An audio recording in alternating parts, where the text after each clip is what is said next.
Continuamos con el curso de materiales en ingeniería, entramos en la unidad número 4 que corresponde a los metales.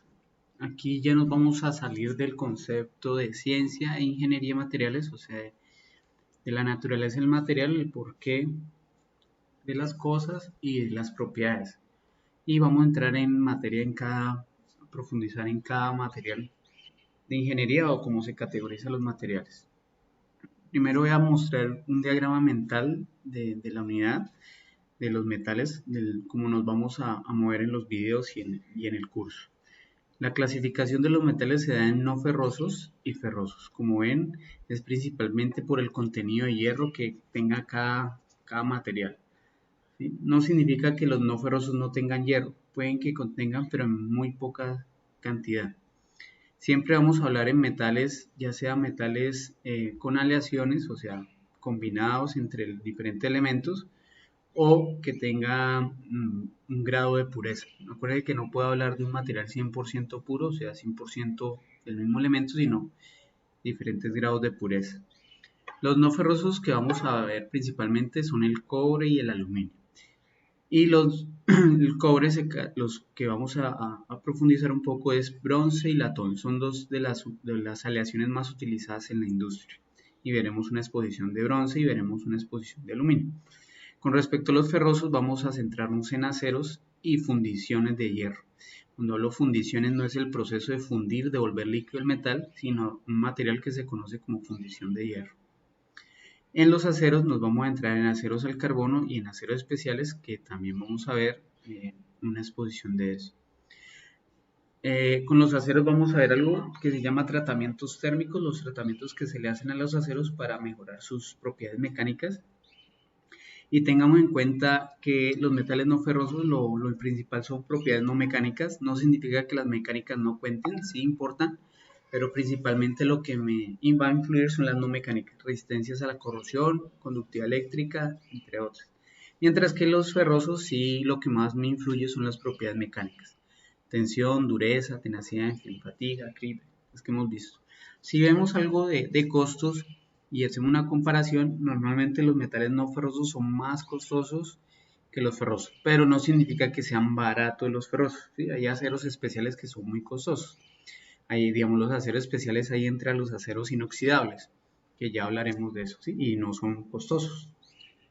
No son baratos, digo, pero son costosos. ¿Okay? Pero en general, los metales no ferrosos y ferrosos, pues generalmente son más costosos los no ferrosos. Por colocar solo un caso, si uno va a una chatarrería, el aluminio se lo pueden pagar a 2.000 pesos el kilo, el cobre lo pueden pagar a 12.000 pesos el kilo, mientras que el hierro lo pueden pagar a 300 pesos el kilo. Entonces estamos hablando de 300, 2.000 o 12.000. ¿Vale? Los ferrosos, como hemos dicho, entonces principalmente las propiedades mecánicas, las aleaciones con que se hace los ferrosos principalmente es con carbono para lograr aceros, y los aceros pues ya se lo pueden combinar cromo, vanadio, platino, manganeso, ¿ok? Y temperaturas de fusiones hasta de 1425 o en un acero, o sea, hierro, carbono. En los no ferrosos principalmente son otras propiedades no mecánicas, como la corrosión, como he dicho, hay diferentes, aluminio, cobre, pero también está el zinc, el magnesio, son muy utilizados, níquel, plomo, ¿ok? Tengamos en cuenta eso. Aquí vamos a empezar un concepto que determina propiamente a los materiales y en especial a los metales, y es las fases. Cuando el material se está solidificando, cuando está sólido, cuando está pasando de líquido a sólido, él va formando los granos, y espero que se acuerden cómo se da el crecimiento de grano. Pero en esos granos hay ocasiones en que, dependiendo de la temperatura o la forma en que solidifique, va formando diferentes fases. ¿Qué son las fases? ¿Qué es una fase? Es una propiedad física y química uniforme de esa región del material sólido. Ya ahorita profundizo más, pero recuerden que una fase determina las propiedades físico-químicas del material. Por tanto, hay algo que se va a conocer en los metales y es el mapa. Si ustedes llegan a trabajar en siderúrgica, es el diagrama de fase. Deben conocer los diagramas de fase del material, ¿sí? Bueno, Ahí vamos a ver diferentes nomenclaturas, cómo se llaman los metales, ¿sí? Vamos a centrar primero en los no ferrosos, ya hablo de fases, y después en los aceros, ¿ok? Entonces, el latón es una aleación entre cobre y estaño, venga aquí bueno, y bronce es una aleación entre, perdón, latón es cobre, zinc, y bronce es cobre, estaño, ¿ok? Bueno, esto lo vemos de pronto en clase más, cómo se produce el cobre, pero recuerden que a partir de óxidos de cobre, o sea, rocas, se hace un proceso de trituración, fundido, y después de fundido se hace un proceso de electrólisis para garantizar una pureza más alta del cobre, ¿sí? Trituraciones, moliendas, fundiciones, sale una escoria, dentro de esa otra fundición salen los moldes, se hace unas láminas de cobre, pero no es completamente puro. Cuando estoy hablando aquí que no es completamente puro, yo puedo estar hablando aquí de un cobre que aproximadamente tiene 3/9 y esto no es completamente puro, antes las propiedades bajan, pero cuando ya paso a un convertidor eléctrico, perdón, esto es acá, más o menos este es el 99/9, y cuando ya salen después del proceso electroquímico o electrolítico, ya son 4/9, que esto mejora mucho la pureza. Y si llegan a conseguir cobres con 5/9, pues mejora la conductividad y todas las propiedades. Y después de eso, pues ya se hace el proceso para obtener cables, ollas, tuberías, en fin, lo que necesitemos. Este es lo que le estoy hablando de un diagrama de fases, esto que aquí de la izquierda. El diagrama de fases, ¿de qué consta? Temperatura en el eje Y, temperatura, digamos que estamos en Celsius, y el porcentaje de aleante que se le incluye. Digamos aquí, en este punto estoy hablando de que es 100% cobre, aquí ya tiene 10% aproximadamente de zinc, si es el aleante que estoy colocando aquí, 20% de zinc y así sucesivamente. Aquí arriba, ¿qué me quiere decir? Que es el punto donde fluye, donde pasa de líquido a sólido o viceversa el cobre, porque está es 100%, entonces estamos hablando de aproximadamente 1080 grados Celsius la fundición del cobre. ¿Qué está haciendo el zinc en la fundición? Pues miren que la temperatura aquí, bueno, suponiendo aquí como un 50% que no alcanzo a ver, si la línea estuviera aquí, qué pena, me salió mal, entonces ya baja la temperatura de fusión más o menos a unos 870, entonces uno puede decir que el zinc en el cobre baja la temperatura de fusión. Bueno, ya profundizo más en diagrama de fases, pero esto digamos aquí me va a mostrar, ahorita hablo de esto, más fases, una alfa, una líquida, una beta, en fin. Esto es el latón, cobre, zinc, acuérdense que le dije, y aquí hay una tablita que da, dependiendo del porcentaje de zinc, pues como, digamos, la resistencia a la tensión. Y mire que normalmente a mayor porcentaje de zinc aumenta la resistencia a la tensión, ¿vale? Y así varían las propiedades. Esto es Brinell, acuérdense, dureza. El más duro, digamos, es con el 40%, aunque también el que le sigue es con un 15%, por eso no es lineal, no tengan en cuenta, el diagrama de fases no son lineales, eso dependiendo de las fases como se forman. Aquí, pues, ejemplos del latón, para que tengan en cuenta marcos, válvulas, bujías, ¿sí? Todo esto está hecho en latón. Digamos este otro material, que es cobre y estaño. ¿Qué les mencioné? Entonces el bronce. Ese es la aleación de bronce. Miren la misma casi 1080 grados Celsius que pasa de líquido. Toda esta región de arriba es líquido y pasa a alfa, que es 100% cobre. Y a medida que le voy metiendo estaño 5, 10, 15, 20, así va bajando. Entonces también, digamos, ya con el 30% de estaño, ya llega a una temperatura de fusión de 780 aproximadamente. Entonces, pero vemos aquí que hay muchas más fáciles. Aquí tenemos beta, gamma, ¿sí? Delta, epsilon, alfa. Pero bueno, el bronce, ya como les digo ahorita, profundizado. También el aluminio, el proceso productivo es parecido, se obtiene de las rocas, de las minas, se obtiene de las rocas, se saca un mineral todavía cerámico que se llama bauxita, o el mineral, llámenlo cerámico, se llama bauxita, y de aquí se saca la alúmina, que es el óxido de aluminio, la bauxita pasamos al aluminio, perdón, Y de la alúmina que por reducción le quitamos el oxígeno, también un proceso electroquímico de electrólisis. Acuérdense que electrólisis hay ánodo, cátodo, elemento conductor y electrolito. Y después ya se pasa al aluminio. ¿Okay? En el Moodle van a encontrar algunos videos para profundizar esos procesos productivos para que los miren. Aquí hay un proceso, un diagrama de flujo más detallado y todo. ¿Sí? La oxida, se hace un proceso de lixiviación. Este proceso se conoce como el proceso de Bayer. ¿Sí? Y pues ahí ya obtengo, perdón, la alúmina después de todo ese proceso de Bayer. Y después de electrólisis sale el aluminio metálico. ¿Okay?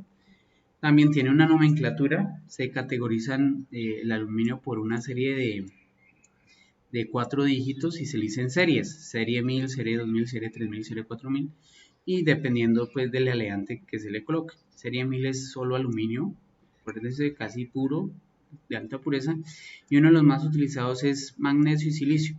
La serie 6000, digamos las latas de cerveza, mucha de la perfilería de las puertas, de cortinas, se utiliza en serie 6000. Y aquí pues entro en algo, o sea, acuérdense que el aluminio es un material que rápidamente coge el óxido. Aquí digamos yo tengo el aluminio y rápidamente esto que muestro aquí es el óxido de aluminio.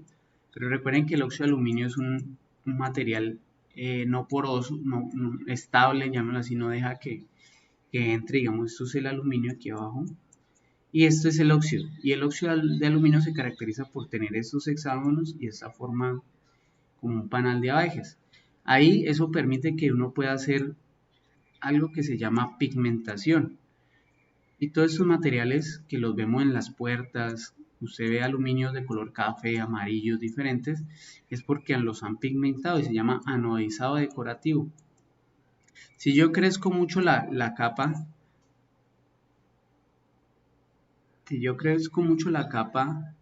de ese óxido,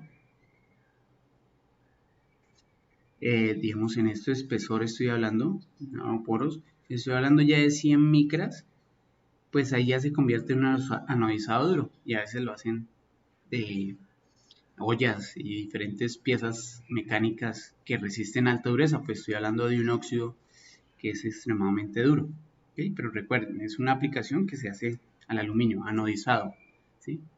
De pronto lo volvemos a recordar en corrosión. Aquí hay algo importante, conceptos. Acuérdense que entonces en los metales me importa mucho el diagrama de fases, el mapa, temperatura versus la composición química, ¿sí? El aleante, dependiendo de las fases que se estén hablando. Y otra de las cosas muy importantes en los metales y en general en los materiales es hacer una microscopía electrónica de barrido, que conoce normalmente como SEM. Entonces aquí coloco un ejemplo, digamos, del aluminio, ¿sí? De los poros que coloco aquí del anodizado. Y si yo hago un SEM, pues así lo voy a ver. Aumentado, digamos, de aquí a acá hay una micra, ¿sí? Entonces ahí puedo ver los poros. O yo podría estar hablando, digamos, del titanio. Entonces el titanio a veces genera estas formas. O si estoy hablando de un material cementicio, que esto se llama, lo vemos en la unidad siguiente, en las 5 en cerámicos se llaman fly ash. Y ven que son puras bolitas muy precisas. O digamos el cemento Portland, ¿sí? Esta forma es cuando ya empieza a reaccionar el cemento Portland y endurece, que da resistencia. Pero eso es lo que se permite mirar pues a gran escala. Aquí estoy hablando, digamos, de ese tamaño de acá, acá hay 4 micras. Entonces estoy hablando que esta partícula tiene alrededor de 10 micras. Estoy hablando de tamaños muy pequeñitos. Eso se llama SEM, recuerden. Microscopía electrónica de barrido, que sirve también para conocer cómo los metales solidifican. Entonces voy a hablar sobre el diagrama de fases y termino este video con las fases y la diagrama. Recuerden que es una región del material donde las propiedades físico-químicas se mantienen. Es como hablemos del agua en estado líquido y el hielo, el agua en estado sólido. En ese momento, digamos, hay dos fases, ¿sí?, del material en un vaso con hielo. La propiedad física que está líquida y la propiedad física que está sólida. Estamos hablando de dos fases. Y ahí un diagrama, pues siempre se busca un equilibrio. Entonces, el diagrama de cobre con níquel, esa aleación da una solución sólida. ¿Qué es una solución sólida? Recuerden, si yo tengo agua con sal y le agrego sal, eso es una solución. Recuerden que el agua es el solvente, la sal el soluto, adiciono y vuelvo una solución, una mezcla, pero no puedo diferenciar a simple vista y separar la sal y el agua. Yo no puedo separarlo. Lo mismo sucede con lo que estoy hablando aquí. Es una semejanza entre el cobre y el níquel. Cuando yo tengo cobre 100%, acuérdense, y voy añadiendo poco a poco níquel, 10, 20, 40, 60, 80, aquí en este caso sería 100% níquel, uno podría decir que el punto de fusión del níquel es mucho mayor que el del cobre. Aquí está los 1080 que hemos visto en el video, y el níquel tiene un punto de fusión de 1450 alrededor. Entonces, todo esto de aquí arriba, todo esto es fase líquida, todo está líquido. Pero a medida que yo voy añadiendo níquel, ¿qué significa? Que la temperatura de fusión aumenta, que necesito calentar más el horno para poderlo fundir, para poder generar la aleación. Y si yo mirara, digamos, este punto, digamos, vamos a mirar el 40% de níquel, pues para fundirlo lo necesito llevar mínimo por encima de los 1300 grados Celsius para que esté completamente líquido. Y en este líquido, como lo sucede aquí en el agua y la sal, no puedo diferenciar cuál es el cobre y el níquel. Ambos están fundidos y se mezclaron, y eso es lo que se conoce como una solución sólida. A medida que voy bajando la temperatura, llega a un punto que llama la línea de sólidos, el primer sólido, y empieza a aparecer los granitos, acuérdense, ¿sí? Solidificarse los granos. Y a medida que voy bajando en toda esta región hay un equilibrio como tal y va creciendo el grano. ¿Este grano qué es? Son granos de alfa, la fase alfa. ¿Qué es la fase alfa? Pues es la fase en que solidifica, este es en equilibrio, una solución en esa zona, en esas temperaturas, tanto el cobre y el níquel, ¿sí? No puedo decir que este grano es de cobre y este de níquel, no. Estos granos son de cobre con 40% de níquel, ¿ok? Y así a medida que voy bajando hasta este último punto, esta rayita de acá, que llama la línea de líquidos, el último líquido, pues es donde quedan ya los granos y van creciendo. Por debajo de esa temperatura, digamos, aproximémosla por ahí 1250, pues estoy hablando de que el material mantiene las mismas propiedades físico-químicas. Acuérdense que mantiene la misma fase, todo esto tiene la misma fase, las mismas propiedades físico-químicas. ¿Okay?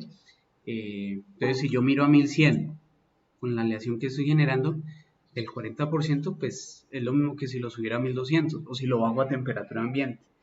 Ojo, ahí pues hay temperatura de reblandecimiento, pero estoy hablando en la microestructura, en la química del material no hay variaciones, ¿ok? Y pues hay unos grados de libertad en esas fases, una regla, dependiendo de los componentes que tengan, dependiendo de las fases que se generen, y así se puede mover. Normalmente lo que uno más varía es la temperatura y la composición. A veces, en ocasiones, la presión es otra variable que se incluye en esos diagramas. Y hay diagramas, los que les muestro, digamos, este diagrama de fase es binario, dos variables, pero hay ternarios donde meten en tres variables, principalmente en los cerámicos. ¿Vale? Ya seguiremos con la parte de aceros y nos centramos en los siguientes videos. Gracias.